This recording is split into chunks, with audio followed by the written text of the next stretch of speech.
অবিশ্বাস্য হলেও এটাই সত্যি, ট্রেনের চাকায় নাকি ভুরি ভুরি বালি ঢালা হয়। কিন্তু কেন জানেন? আরও জানবর আরেকটি নতুন এপিসোডে আপনাদেরকে স্বাগত। আজ আমরা জানব ট্রেনের চাকায় কেন বালি ঢালা হয়। চলুন জেনে নিই। ভারতীয় রেল আজ বিশ্বের অন্যতম বৃহত্তম রেল নেটওয়ার্ক। ভারতীয় রেলের মাধ্যমে আজ প্রতিটি প্রান্তে সহজেই পৌঁছে যাচ্ছে যাত্রীরা। আমাদের নিত্যদিনের সঙ্গী এই ভারতীয় রেলকে ঘিরে রয়েছে অজানা তথ্য। সেই সব তথ্য অনেক সময় আমাদের অবাক করে দেয়, আবার অনেক তথ্য আমাদের বিচলিতও করে। বর্তমানে দেশের প্রতিটি প্রান্তেই প্রায় রেল ব্যবস্থা রয়েছে। প্রতিদিন কয়েক হাজার ট্রেন ছুটে চলেছে দেশের এক প্রান্ত থেকে অন্য প্রান্তে। একটু ভালো করে লক্ষ্য করলে দেখবেন অনেক সময় বালি দেওয়া হয় ট্রেনের চাকায়।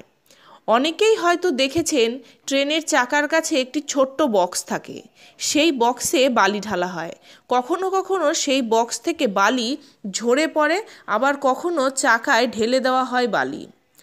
আপনাদের জানিয়ে রাখি, মূলত ঘর্ষণ বল তৈরির উদ্দেশ্যেই এই বালি ঢালা হয়ে থাকে ট্রেনের চাকায়। ট্রেনের চাকা মসৃণ ও লাইন মসৃণ হওয়ার কারণে ঘর্ষণ বল ঠিকমতো অনেক সময় কাজ করে না।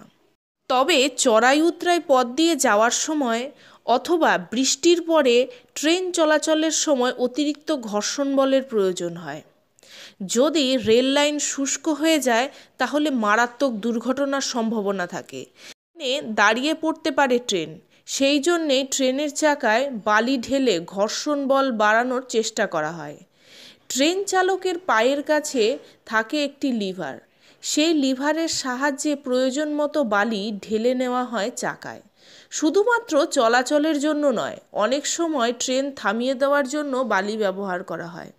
সামান্য কিছুটা বালি সহজেই থামিয়ে দিতে পারে দ্রুতগামী ট্রেন চলাচলকে। শুনতে অবাক লাগলেও মূলত রেলপথ মসৃণ করতে ও দুর্ঘটনা এড়াতে ট্রেনের চাকায় বালির ব্যবহার হয়ে থাকে।